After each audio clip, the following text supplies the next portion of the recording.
La splendeur, ou encore la synthèse d'éléments culturels divers dans un style musulman unique, ou bien le règne de la calligraphie et de l'arabesque sont, bien entendu, des dominantes dans l'art de l'islam.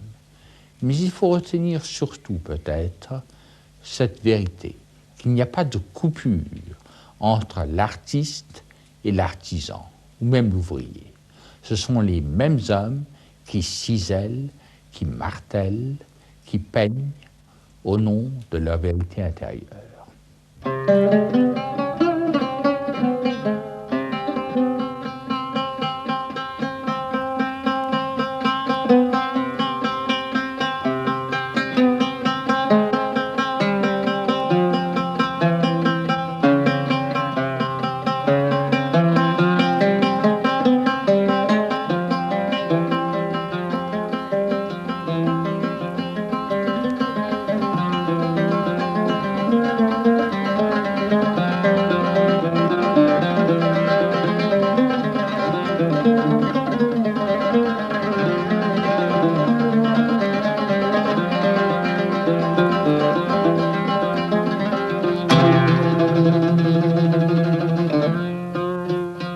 Gardez-vous de représenter le Seigneur ou sa créature.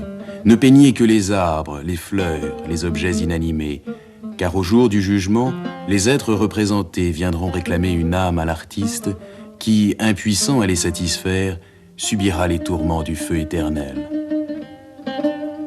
C'est grâce à ces paroles que la tradition attribue à Mahomet que l'art islamique est devenu un art absolument original, qui n'a cessé d'étonner l'Occident et qui, dans ses principes et dans ses formes, se démarque radicalement du système européen des beaux-arts. D'inspiration principalement coranique, les formes artistiques de l'islam ont propagé comme une preuve esthétique de Dieu les louanges du Créateur, de l'incréé, sans jamais usurper sur lui.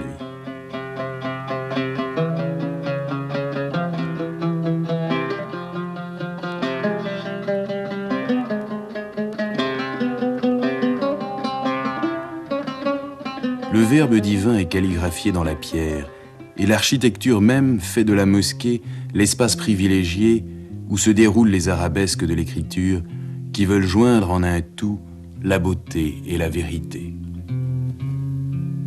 Artiste, artisan, simple ouvrier, restaurateur d'œuvres anciennes, les mots occidentaux ne conviennent pas. L'homme qui retouche un œillet sur le mur d'entrée de la mosquée de Lahore est l'héritier d'une longue lignée de peintres. Il répète les gestes qu'il a appris, aboutissement d'une chaîne de tradition et d'initiation. L'art, il ignore la signification du mot. Pour lui, ce geste, cet œillet, sont une manière d'être présent au monde, tout comme le calife dans les miniatures ottomanes qui respire une fleur. Par son refus d'une représentation figurative de la nature, l'art islamique ouvre un monde enchanté où l'irréel a ses lois et s'exprime selon un code tacite qui le rend intelligible à tous. Fondée sur des formes géométriques simples, la décoration artistique de l'arabesque rend partout sensible et vivante une abstraction rigoureuse et harmonieuse qui parle à l'esprit. S'agit-il avec l'arabesque d'une structure précise qui vient rythmer l'espace? S'agit-il d'un rythme mathématique qui s'impose, ou bien au contraire, s'agit-il d'une fluidité de formes capricieuses, rêveuses, qui s'engendrent les unes les autres? En réalité, il s'agit des deux. Et l'art islamique réunit la rigueur mathématique et la fantaisie des formes.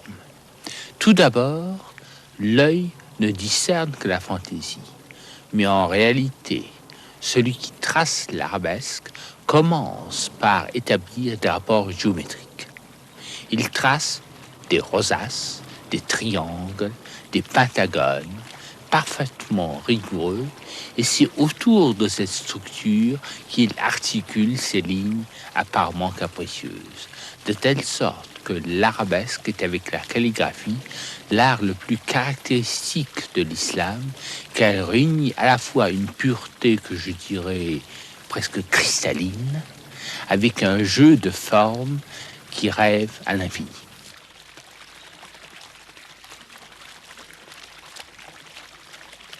Baudelaire a pu écrire dans l'une de ses fusées « L'art arabesque est le plus idéal de tous ».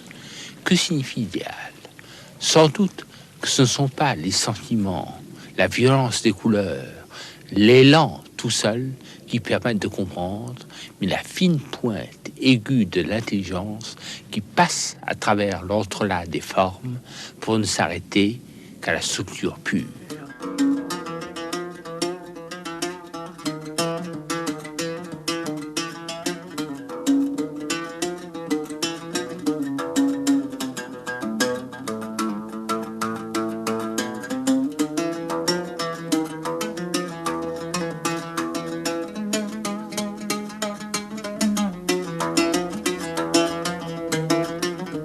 La calligraphie est encore enseignée de nos jours.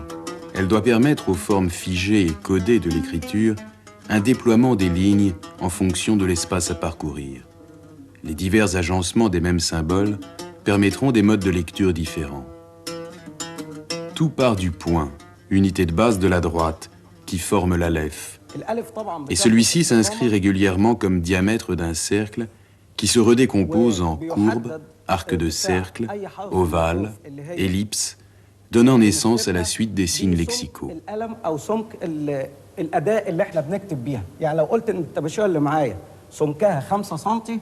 Suite, pour ainsi dire, mathématique, qui unit à la rigueur d'un énoncé lisible et intelligible la profusion foisonnante des lignes qui s'enchaînent, pure forme née de l'imagination artistique. Le tracé de l'écriture, ainsi que la ligne de l'arabesque, veulent rompre la successivité continue de la parole et de l'espace, et insérant l'une dans l'autre, créer par l'ordonnance symétrique et la récurrence des formes géométriques, triangle, carré, cercle, des figures plus complexes, plus totales. الباء بيبقى لها شكلين دلوقتي بنحلل حرف الحاء وبنقسمه لعديد من الأجزاء بيبتدي عندنا أول جزء من هنا برقم 1. La calligraphie est donc un art majeur. Elle est l'art religieux par excellence parce que vouée à l'origine à l'écriture des textes du Coran. À la beauté des versets sacrés doit correspondre l'harmonie visuelle de la graphie. Destinées à tous, les paroles du prophète sont présentes partout. Ainsi échappent-elles au cadre fermé du livre pour se dérouler comme à l'infini sur les murs des mosquées, le bois des meubles, les faïences et les porcelaines, et tous objets usuels de cuivre ou de verre. Par la calligraphie, la langue arabe, langue liturgique de l'islam, tend à la beauté achevée en alliant à l'incantation du verbe l'enchantement de la forme.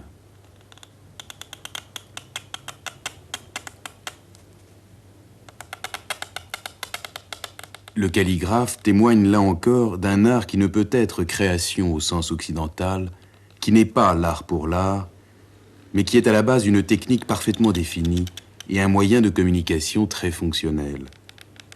Mais c'est aussi et en même temps une plastique de l'écriture qui parachève formellement une beauté qui se veut totale.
depuis la pierre brute, longuement poncée, taillée, jusqu'à l'ensemble final, la composition d'une mosaïque suppose la maîtrise d'une technique de précision. La main ici n'a pas droit à l'erreur, de même que la pensée a rigoureusement calculé la taille, la forme de chaque pièce et l'agencement des couleurs en fonction des lignes. Toujours décoratif et quotidien, l'art de la mosaïque répète et renouvelle les mêmes motifs symbolisés et stylisés de fleurs ou d'animaux étranges. Un monde irréel, somptueux et lumineux, raisonné et ordonné, d'où émane la sérénité d'une harmonie mentale et visuelle. Dans l'art ottoman et plus encore dans l'art moghol, la peinture figurative est présente, mais c'est un art de l'emblème plus que du réel. Profil, couleur plate, sans perspective ni clair-obscur, net et sans émoi. Il s'agit d'évoquer une trace bientôt passée, d'un homme, d'un oiseau, d'un animal, une trace et rien de plus.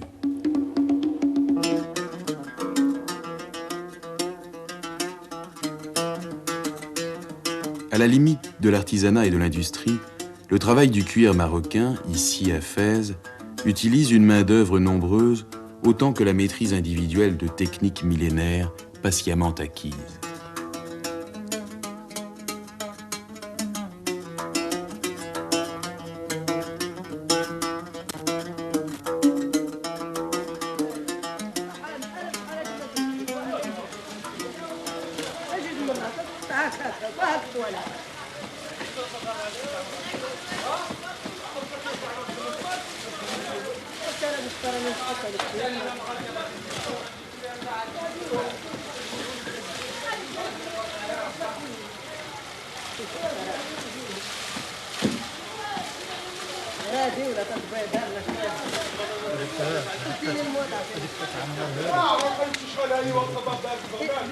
Pour teindre, l'artisan part de l'animal et du végétal.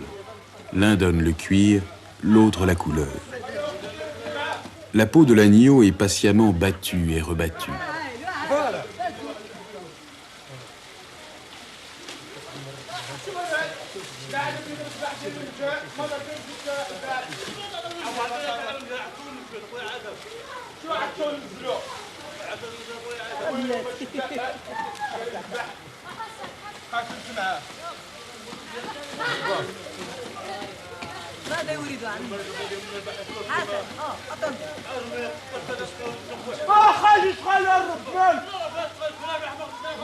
Les mêmes puits en forme de godets géants qui serviront à imprégner patiemment les cuirs ramenés à l'état de minces feuilles se retrouvent en Afrique et ponctuent de cercles bleus ou carmins les marchés de Kano et de Tombouctou.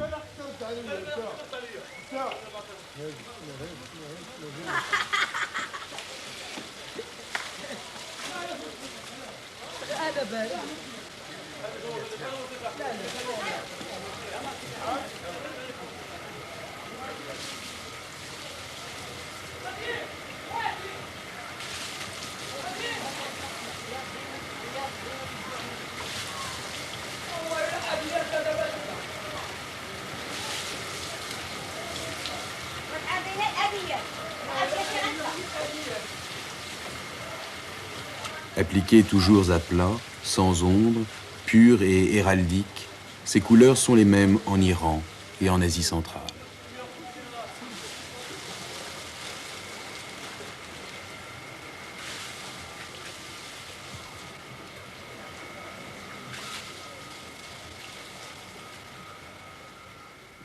Il n'y a pas de coupure dans l'art de l'islam entre l'artiste et l'artisan.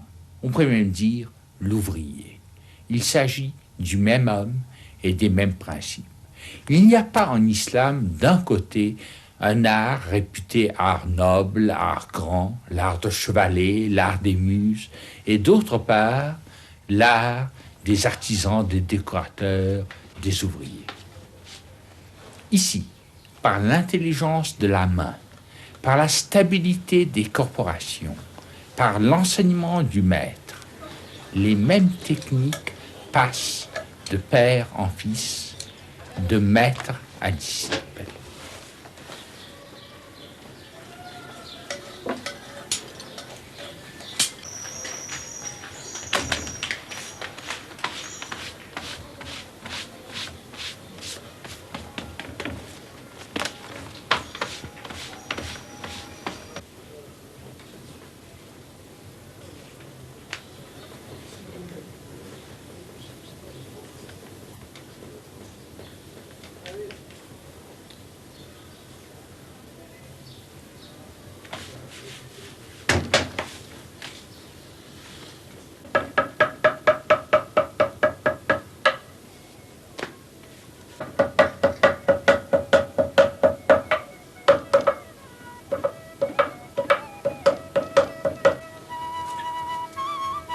Nous avons un art pauvre et qui serait pourtant fastueux. Pauvre souvent par la matière. Il ne s'agit pas de la beauté de la matière en elle-même, comme le jade par exemple en Extrême-Orient. La matière est souvent de l'argile, de la brique, du stuc. Et c'est l'habileté manuelle de l'artisan qui en fait une splendeur. De même que la femme qui tisse un tapis emploie de la laine de mouton, mais c'est la beauté des couleurs qui fait la beauté de l'ouvrage. De telle sorte que le faste n'est pas dans l'objet, il est dans l'artisan, dans l'homme ou la femme et dans la transmission.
La musique en islam est comme l'écriture ou comme l'architecture, un art de vivre, une manière d'être présent au monde. Comme les arts de la vue également, la musique en islam est une synthèse.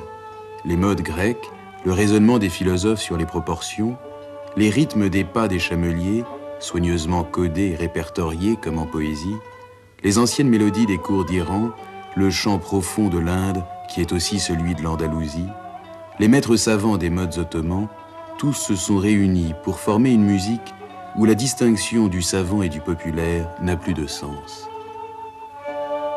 Cette musique est essentiellement faite d'intervalles de sons et de silences qui forment un thème, une cellule à la fois mélodique et rythmique.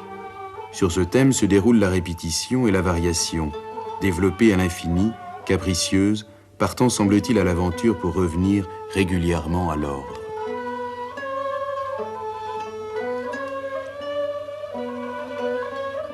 Le même principe se retrouve donc dans l'arabesque.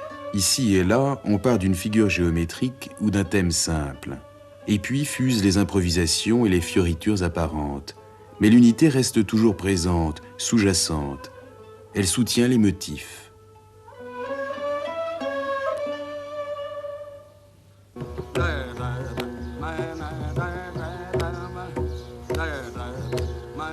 Ici, ce chanteur hindou très célèbre, Moïnuddin Dagar, tout au long de son chant sacré, dont le rythme et la mélodie sont élémentaires, répète des paroles incantatoires. Et ce chant est comme un long chemin ponctué par le rythme gestuel qui mène à l'extase. L'art du chant religieux est un moyen pour parvenir à Dieu. Chanter sa louange, c'est ici intérioriser cette parole, se pénétrer physiquement de son sens et parvenir à rendre sensible et réelle une abstraction inaccessible. La présence divine est dans ce chant qui fait communier en lui tous les assistants.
Cet homme est à la fois flûtiste et peintre de miniatures. Il pratique deux activités artistiques, mais qui répondent au même esprit.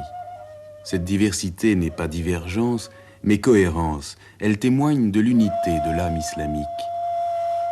Le naï déroule l'arabesque d'une ligne musicale élémentaire sur laquelle foisonnent au gré d'une fantaisie calculée des sons ornementaux qui semblent imprévisibles, mais qui sont parfaitement codés.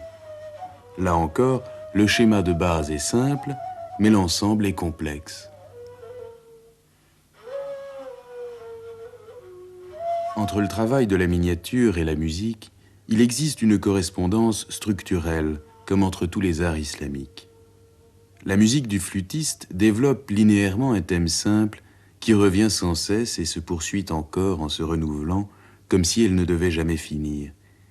De même, la miniature, centrée sur un sujet, est enrichie de 1000 détails infimes qui semblent vouloir remplir tout l'espace et le continuer hors de ses bornes.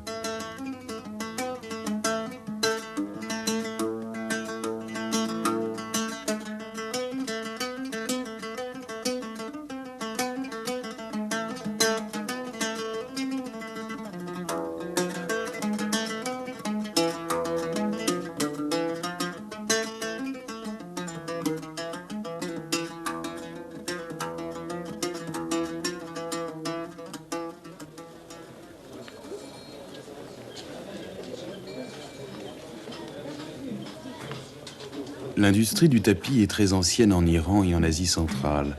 Mais l'islam, qui se sert du tapis comme lieu de prière, ce qui est le sens exact du mot mosquée, l'a développé et introduit dans tout le monde musulman. Comme d'autres objets usuels, l'esprit islamique en a fait un support privilégié de l'art décoratif.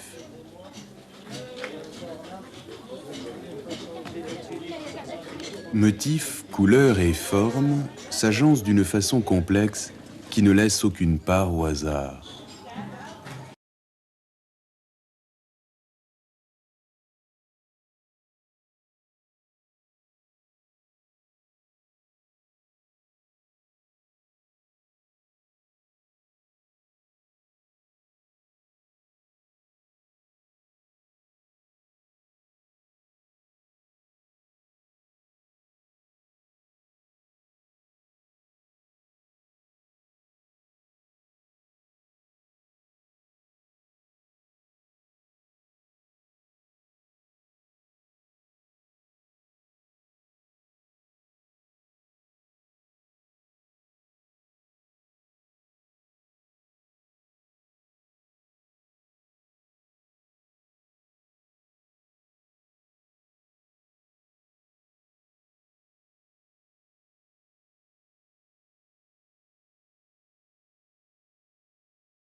Sur le tapis même est reproduite la direction de la Mecque, axe qui domine et détermine l'organisation de l'espace symbolique du tapis, de même que l'architecture de la mosquée est conçue en fonction du mihrab, renfoncement mural qui l'oriente vers le lieu saint.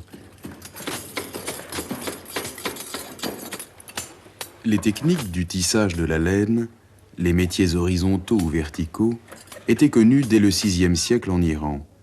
Et c'est par l'Espagne et la Sicile musulmane qu'elles ont atteint l'Occident.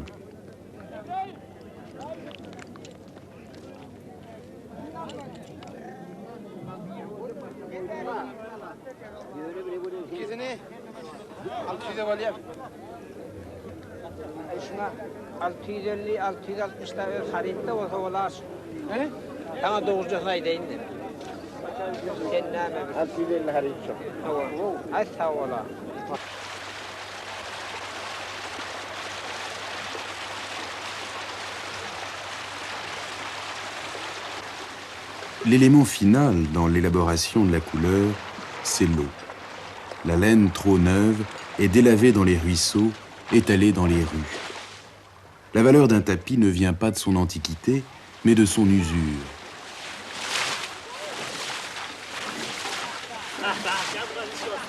Pour qu'un tapis soit achevé, il faut y ménager un coin d'irrégularité, éviter la symétrie parfaite, car Dieu seul possède la perfection.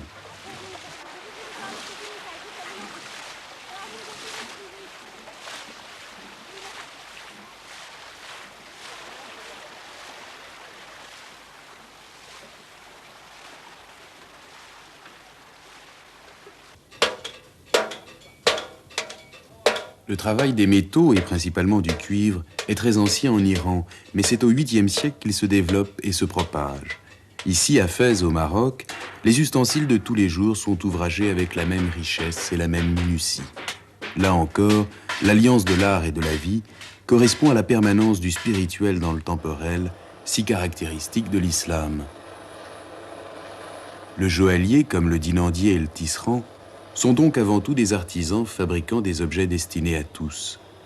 Mais chaque artisan se double d'un artiste qui, bien que l'esthétique réponde à des normes traditionnelles figées, est toujours soucieux de donner aux fruits de son labeur une portée supérieure à la seule fonction d'utilité et de s'exprimer à travers lui.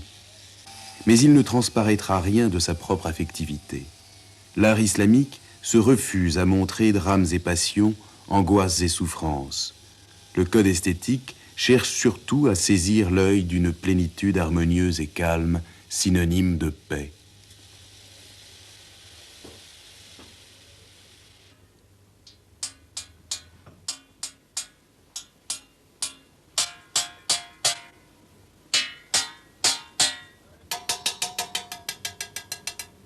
Les objets en cuivre sont parfois ornés de scènes très vivantes, d'une grande délicatesse de dessin. Scènes de chasse, de fête, de danse, où l'agilité et la vigueur du trait contredisent l'apparente froideur du métal. Et ces motifs communs à l'artisanat profane et à la décoration des lieux du culte indiquent bien qu'il n'y a pas de scission profonde entre un art sacré et un art profane.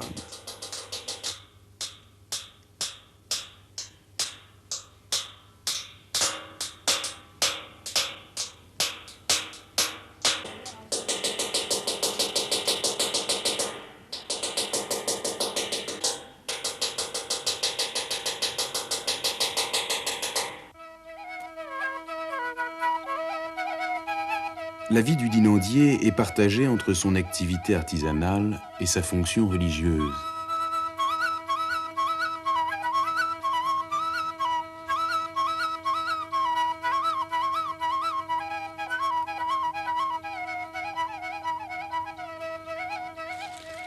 Il retrouve sur chaque pan de mur de la mosquée les mêmes formes géométriques qui sont à l'origine de l'art décoratif islamique. Partout, l'espace s'emplit de formes, de courbes, de couleurs.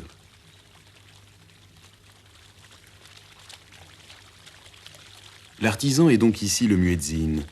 Il allie dans sa personne le profane et le religieux, le spirituel et le temporel.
Au même moment, toute la ville s'arrête de travailler pour prier.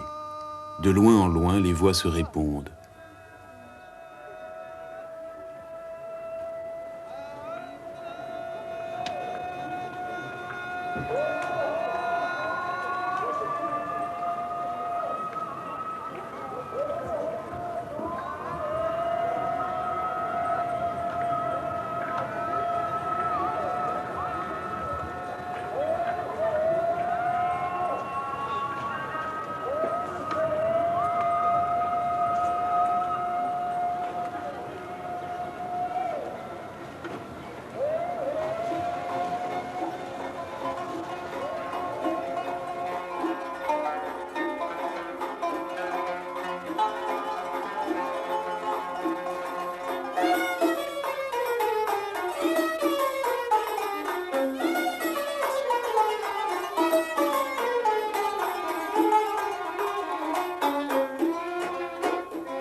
Espace fermé, mais qui contient un univers.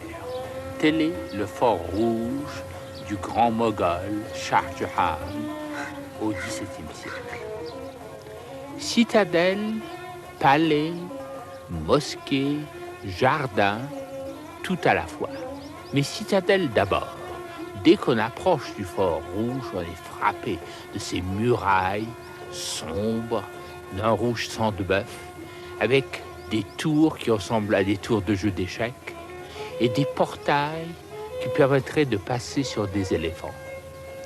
Lieu de plaisir également avec le jardin, le Chaharbagh, importé de Perse et qui permettait au grand Moghol, assis sur son trône, de dominer les enfilades, les espaces, un peu comme dans le jeu d'échecs.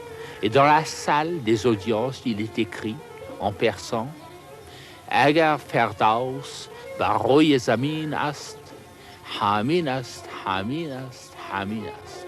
Ce qui veut dire, s'il existe un paradis sur terre, c'est ici, c'est ici, c'est ici.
Le marbre est encore taillé de nos jours, comme à l'époque de la construction du Taj Mahal.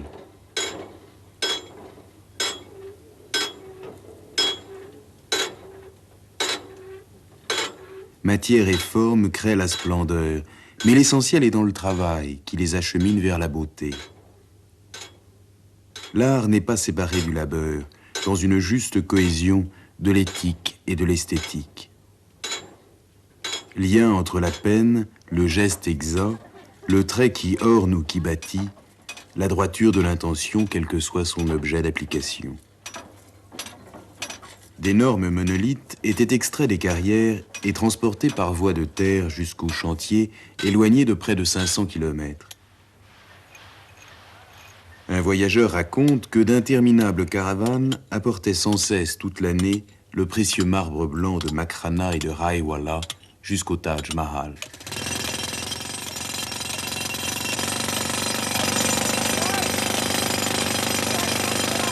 Patiente et lente élaboration par la main et la pensée humaine, jusqu'à l'achèvement d'un monument voué à l'éternité d'un souvenir.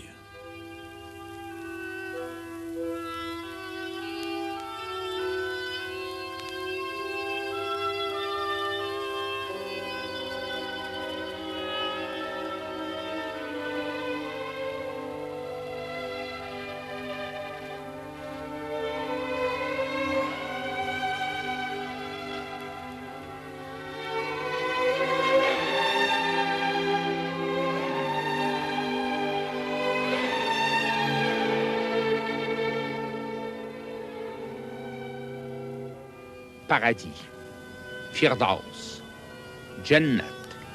Ces mots de Firdaus, de Jannat se retrouvent en arabe, se retrouvent dans le Coran. Ce sont également des expressions répandues jusqu'à l'Asie centrale, à la Mésopotamie, jusque dans l'Inde. Et en vérité, la même conception du jardin se retrouve sur tout l'espace de l'islam. Qu'est-ce que c'est que le jardin? C'est un reflet, un moment d'éternité. Il y a une histoire qui le décrit. Un maître passe avec son disciple devant un jardin et l'on entend une flûte, un naï qui s'en élève. Le disciple demande « Qu'est-ce que c'est ?» Et le maître répond « C'est Lucifer, l'ange déchu, qui pleure sur la beauté du monde. » Le jardin, c'est cela. C'est la beauté du monde enfermée, resserrée, reflétée en général dans l'eau, mais qui ne saurait égaler une autre beauté, une insaisissable et transcendante. Et pour bien marquer que la beauté du jardin est passagère, les reflets y sont multipliés dans les basques, dans l'eau, dans les perspectives. On ne sait pas finalement ce qui est le plus réel, de l'architecture ou de son image dans l'eau qui la double.